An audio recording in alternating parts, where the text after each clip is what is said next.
ಪ್ರಭು ಕ್ರಿಸ್ತರಲ್ಲಿ ಆತ್ಮೀಯ ಸಹೋದರ ಸಹೋದರಿಯರೇ, ಆಗಮನ ಕಾಲದ 3ನೆಯ ಭಾನುವಾರದಲ್ಲಿದ್ದೇವೆ.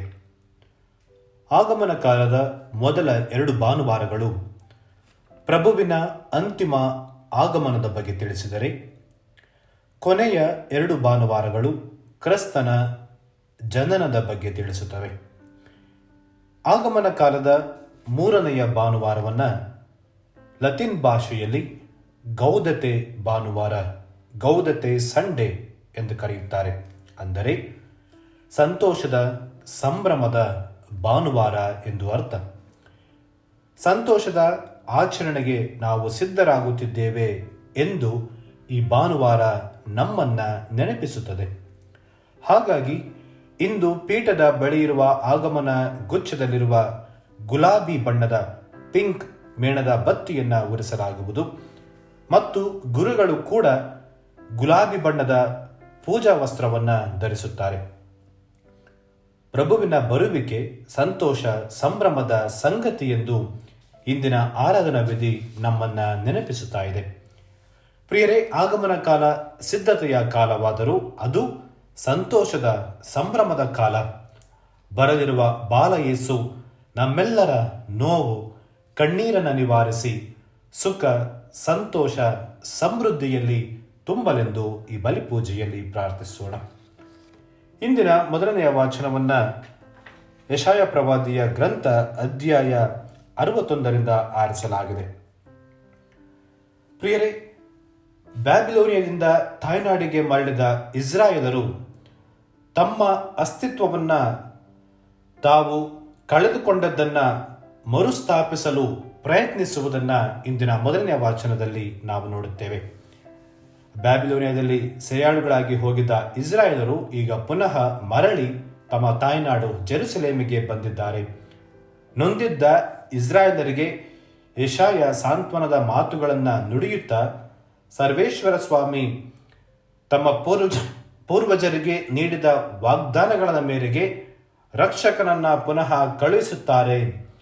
ರಕ್ಷಕನು ಪುನಃ ನಿಮ್ಮ ಬದುಕನ್ನು ಉದ್ಧರಿಸುತ್ತಾನೆ ಎಂಬ ಮಾತುಗಳನ್ನು ಹೇಳುವುದರ ಮೂಲಕ ಸಂತೋಷವನ್ನು ಪಡಲು ಸಂಭ್ರಮವನ್ನು ಪಡಲು ಈ ವಾಚನ ಅವರಿಗೆ ಕರೆ ನೀಡುತ್ತಾ ಇದೆ. ಇಂದಿನ 2ನೇ ವಾಚನವನ್ನು ಸಂತ ಪೌಲರು ಥೆಸಲೋನಿಕದವರಿಗೆ ಬರೆದ ಪತ್ರದಿಂದ ಆರಿಸಲಾಗಿದೆ.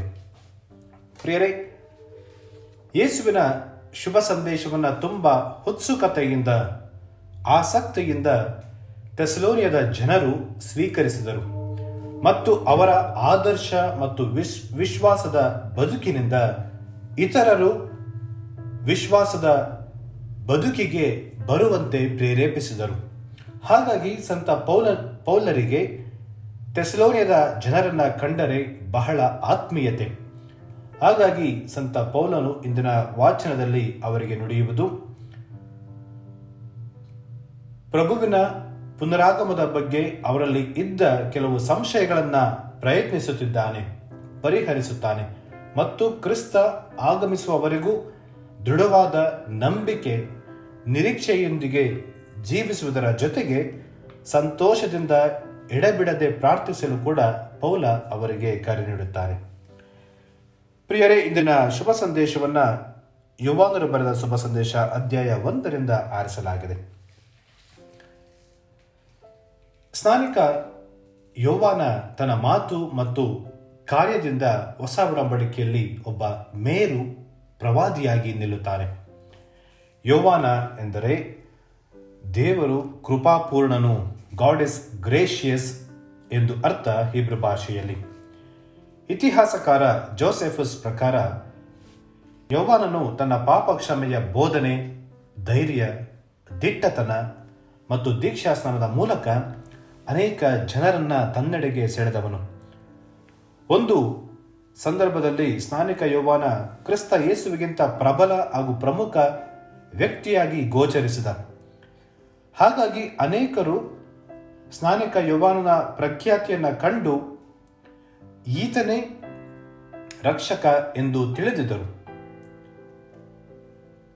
ಈತನ ಪ್ರಖ್ಯಾತಿ ಎಷ್ಟು ಹರಡಿತ್ತು ಎಂದರೆ, ಪ್ರಭುವಿನ ಸಾವಿನ ನಂತರ ಪ್ರೇಷಿತರು ಎಫೆಸಸ್ ನಗರಕ್ಕೆ ಶುಭ ಸಂದೇಶ ಬೋಧಿಸಲೆಂದು ಹೋದಾಗ ಒಂದು ದೈತ್ಯ ಕಟ್ಟಡ ಅವರ ಗಮನ ಸೆಳೆಯುತ್ತದೆ. ಅದು ಸ್ನಾನಿಕ ಯೋವಾನನ ಮೊದಲ ದೇವಾಲಯವಾಗಿತ್ತು. ಪ್ರೇಷಿತರು ಅಲ್ಲಿನ ಭಕ್ತ ವಿಶ್ವಾಸಿಗಳೊಂದಿಗೆ ಚರ್ಚಿಸಿದಾಗ ಅವರೆಲ್ಲರೂ ಸ್ನಾನಿಕ ಯೋವಾನನ ಹೆಸರಿನಲ್ಲಿ ದೀಕ್ಷಾ ಸ್ನಾನ ಪಡೆದಿರುವ ಅಂಶ ಬೆಳಕಿಗೆ ಬರುತ್ತದೆ. ಕ್ರಿಸ್ತ ಯೇಸುವಿನ ಹೆಸರಿನಲ್ಲಿ ದೀಕ್ಷಾ ಸ್ನಾನವನ್ನು ನೀವು ಪಡೆದಿಲ್ಲವೇ ಎಂದು ಪ್ರೇಷಿತರು ಪ್ರಶ್ನಿಸಿದಾಗ ಅಲ್ಲಿನ ಭಕ್ತ ವಿಶ್ವಾಸಿಗಳು ಕ್ರಿಸ್ತ ಯೇಸು ಯಾರು, ಅವರ ಬಗ್ಗೆ ನಮಗೆ ಏನು ತಿಳಿದಿಲ್ಲ ಎಂಬ ಉತ್ತರವನ್ನು ಕೇಳಿದ ಮೇಲೆ ಪ್ರೇಷಿತರು ದಿಗ್ಭ್ರಾಂತರಾಗುತ್ತಾರೆ. ಅಂದರೆ ಪ್ರಭು ಯೇಸುವಿನ ಮುಂಚೆ ಅರಸ ಹೆರೋದನ ಗಮನ ಸೆಳೆದದ್ದು ಸ್ನಾನಿಕ ಯೋವಾನ. ಆತನ ಮಾತುಗಳಿಂದ ಗೊಂದಲಕ್ಕೆ ಒಳಗಾದ ಹೆರೋದ ಆತನನ್ನು ಬಂಧಿಸಿ ಕೊಲೆ ಮಾಡಿಸಿದ್ದ. ಪ್ರಿಯರೇ, ಕ್ರಿಸ್ತ ಬಹಿರಂಗ ಜೀವನ ಆರಂಭಿಸಿದಾಗ ಸ್ನಾನಿಕ ಯೋವಾನ ಪುನಃ ಜೀವಂತನಾಗಿದ್ದಾನೆ ಎನ್ನುತ್ತಾನೆ. ಹೀಗೆ ಸ್ನಾನಿಕ ಯೋವಾನ ತನ್ನ ನೇರ ನುಡಿ ವ್ಯಕ್ತಿತ್ವದಿಂದ ಅಂದಿನ ಕಾಲದಲ್ಲಿ ಒಂದು ಅಲೆಯನ್ನ ಸಂಚಲವನ್ನ ಮೂಡಿಸಿದ್ದ. ಆತ ಬಹಳ ಪ್ರಸಿದ್ಧನಾಗಿದ್ದ.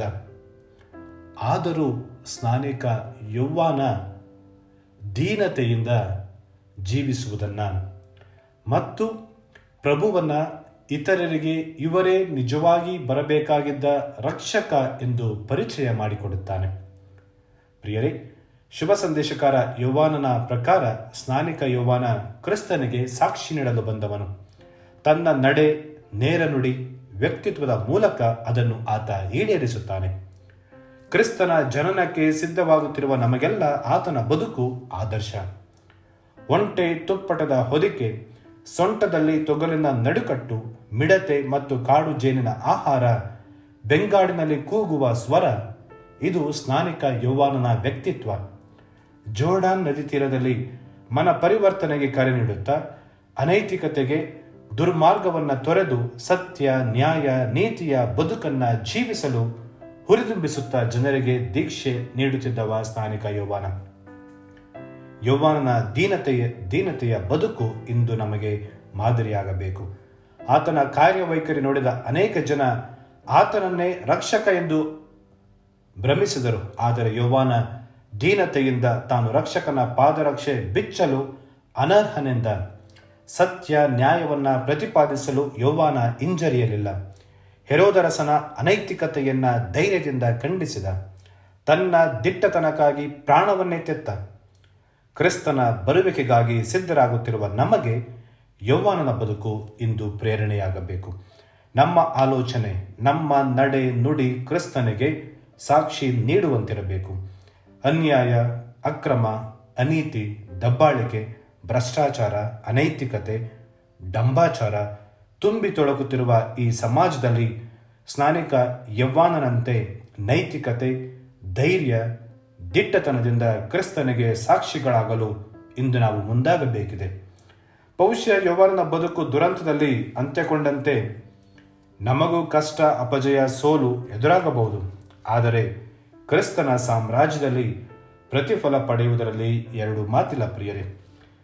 ಇಂದು ಪ್ರಭುವಿನ ಆಗಮನಕ್ಕೆ ನಾವು ಯಾವ ರೀತಿಯ ಸಿದ್ಧತೆಯನ್ನು ಮಾಡಿಕೊಳ್ಳುತ್ತಾ ಇದ್ದೇವೆ? ಯಾವ ರೀತಿಯ ಸಿದ್ಧತೆಯ ಅವಶ್ಯಕತೆ ಇದೆ? ಇಂದು ನಮಗೆ ಅವಶ್ಯಕತೆ ಇರುವುದು ಮನಪರಿವರ್ತನೆ ಮತ್ತು ಸುಧಾರಣೆ. Repent and reform your life. ಕೇವಲ ಮನಪರಿವರ್ತನೆ ಪಟ್ಟರೆ ಮಾತ್ರ ಅದರಿಂದ ಪ್ರಯೋಜನವಿಲ್ಲ. ಮನಪರಿವರ್ತನೆಯ ಜೊತೆಗೆ ನಮ್ಮ ಬದುಕು ಸುಧಾರಣೆಯನ್ನು ಕಾಣಬೇಕು. ನಮ್ಮ ನಡವಳಿಕೆಯಲ್ಲಿ ಬದಲಾವಣೆ, ಸುಧಾರಣೆ ಬಹಳ ಮುಖ್ಯ. ಜಕ್ಕಾಯ ಮನಪರಿವರ್ತನೆ ಹೊಂದಿದ, ಅದರ ಜೊತೆಗೆ ಆತನ ಬದುಕನ್ನು ಆತ ಸುಧಾರಣೆ ಮಾಡಿಕೊಂಡ. ಇದು ಬಹಳ ಮುಖ್ಯ. ಪ್ರಿಯರೇ, ಆಗಮನ ಕಾಲದ 3ನೇ ಭಾನುವಾರ ನಮ್ಮನ್ನು ಸಂತೋಷಿಸಲು, ಸಂಭ್ರಮಿಸಲು ಕರೆ ನೀಡುತ್ತಾ ಇದೆ. ಕಾರಣ ಪ್ರಭುವಿನ ಆಗಮನಕ್ಕೆ ಹತ್ತಿರವಾಗುತ್ತಿದ್ದೇವೆ, ಕ್ರಿಸ್ತ ಜಯಂತಿಗೆ ಸನಿಹವಾಗುತ್ತಿದ್ದೇವೆ ಎಂದು. ಇಂದು ನಮ್ಮನ್ನೇ ನಾವು ಪ್ರಶ್ನೆ ಮಾಡಿಕೊಳ್ಳಬೇಕು. ಇಂದು ನನ್ನ ಬದುಕಿನಲ್ಲಿ ನಿಜವಾಗಿಯೂ ನಾನು ಸಂತೋಷವಾಗಿದ್ದೇನಾ? ನನ್ನ ಬದುಕಿನಲ್ಲಿ ಸಂತೋಷವಿದೆಯಾ? ನಾನು ಇತರರೊಂದಿಗೆ ಸಂತೋಷದಿಂದ ಜೀವಿಸುತ್ತಿದ್ದೇನಾ? ನನ್ನ ಕುಟುಂಬದಲ್ಲಿ ಸಂತೋಷ, ಸಡಗರ, ನಗು ಇದೆಯಾ? ನಮ್ಮ ಅಕ್ಕಪಕ್ಕದವರೊಂದಿಗೆ ನಾವು ಸಂತೋಷದಿಂದ ಬದುಕುತ್ತಿದ್ದೇವಾ? ನಮ್ಮ ಧರ್ಮ ಕೇಂದ್ರದಲ್ಲಿ ಇಂದು ಸಂತೋಷದ ಸಂಭ್ರಮದ ವಾತಾವರಣವಿದೆಯಾ? ಅಥವಾ ನಮ್ಮಲ್ಲಿ ಮೇಲು ಕೀಳು ಭಾವನೆ ನೆಲೆಸಿದೆಯಾ? ಇತರರೊಂದಿಗೆ ಐಕ್ಯತೆಯಿಂದ ನೆಲೆಸಿದ್ದೇವಾ? ಪ್ರಿಯರೇ, ಮುರಿದು ಹೋದ ಸಂಬಂಧಗಳನ್ನು ಪುನಃ ಬೆಸೆದು ಸಂಭ್ರಮ ಪಡುವ ಕಾಲ ಇದು. ಕ್ರಿಸ್ತ ಜಯಂತಿಯ ಹಬ್ಬ ಕೇವಲ ವೈಭವ, ಸಡಗರ, ಶ್ರೀಮಂತಿಕೆಯ, ದೇವಾಲಯ ಮತ್ತು ಮನೆಯ ಅಲಂಕಾರದ ಹಬ್ಬವಾಗದೆ ಕ್ರಿಸ್ತನ ಬದುಕಿನ ಮೌಲ್ಯಗಳಾದ ಪ್ರೀತಿ, ಶಾಂತಿ, ಕ್ಷಮೆ, ಸೇವೆ, ನ್ಯಾಯ, ನೀತಿ ಸಾರುವ ಹಬ್ಬವಾಗಬೇಕು. ಸ್ನಾನಿಕ ಯೌವಾನನಂತೆ ನಡೆಯಲ್ಲಿ, ನುಡಿಯಲ್ಲಿ, ವ್ಯಕ್ತಿತ್ವದಲ್ಲಿ ಕ್ರಿಸ್ತನಿಗೆ ಸಾಕ್ಷಿಯಾಗೋಣ. ಸ್ನಾನಿಕ ಯೌವಾನ ಕ್ರಿಸ್ತನನ್ನು ಇತರರಿಗೆ ಪರಿಚಯ ಮಾಡಿಕೊಟ್ಟ. ಇಂದು ನಾವು ಒಂದು ಹೆಜ್ಜೆ ಮುಂದೆ ಹೋಗಬೇಕಿದೆ. ನಮ್ಮ ಬದುಕಿನ ಮೂಲಕ ಕ್ರಿಸ್ತನನ್ನು ಪರಿಚಯಿಸುವುದು ಮಾತ್ರವಲ್ಲ, ನಾವು ಮತ್ತೋರ್ವ ಕ್ರಿಸ್ತನಾಗಬೇಕಿದೆ. ಆಮೆನ್. ಪ್ರಿಯರೇ, ಈ ಚಾನೆಲ್ ಅನ್ನು ಸಬ್ಸ್ಕ್ರೈಬ್ ಮಾಡಿ ಪ್ರತಿದಿನ ದೇವರ ವಾಕ್ಯವನ್ನು ಆಲಿಸುತ್ತಾ ಅದನ್ನು ಇತರರೊಂದಿಗೆ ಹಂಚಿಕೊಳ್ಳಲು ನಮಗೆ ನೆರವಾಗಿರಿ. ಧನ್ಯವಾದಗಳು.